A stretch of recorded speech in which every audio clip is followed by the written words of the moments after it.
concernant l'incident qui s'est passé le samedi à 23 heures au service des UMC et qui a été répercuté dans les réseaux, à travers les réseaux sociaux, eh bien, peut-être on a remarqué, j'invite les gens à voir peut-être cette vidéo, le personnel soignant du service était à son poste.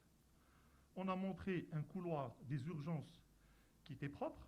Nous avons en moyenne 500 patients qui viennent en consultation par 24 heures aux urgences. On a un service des urgences chirurgicales.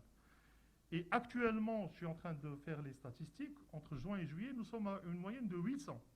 Alors chaque personne vient accompagner au moins de 2 à 3 personnes.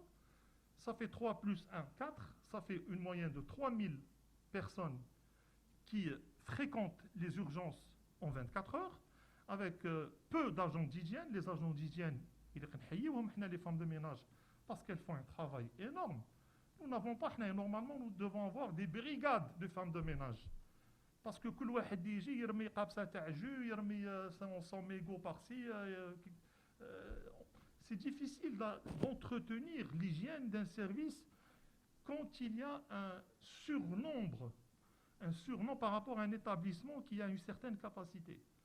Donc, par rapport à cela, donc, le service était propre, le personnel, l'infirmière, j'étais en train de faire la suture, etc., elle avait terminé. Et puis que quand il y a eu l'incident avec les personnes qui étaient avec... il y avait des hommes avec cette personne-là, eh bien, qui étaient menaçants, qui ont forcé la porte et ils ont pénétré le bloc opératoire. C'est très grave ce qui s'est passé. Donc, le personnel, le résident de traumato, nous avons une formidable équipe de résidents ici aux urgences, une formidable équipe, puisque c'est les chiffres qui parlent. Moi, je vous invite à voir les chiffres de nos activités, qui sont d'ailleurs sur le site officiel du CHU. Eh bien, le résident, il s'est fait insulter, il a été menacé. الناس هربت الناس هاربه خايفه على روحها الانفيرمير هربت خافت على روحها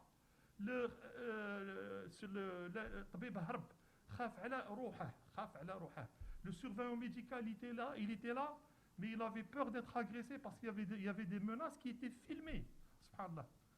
Donc c'est un incident pour moi qui est à mon avis qui montre aux citoyens que l'hôpital est debout. Les urgences, le service des urgences est debout.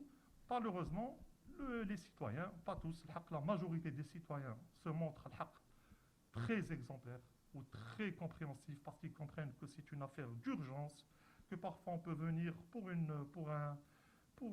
un symptôme, pour une douleur, pour un vomissement, etc. Mais ils comprennent qu'il y a des urgences vitales qui passent avant. Parfois, nous avons 5-6 malades à opérer en même temps.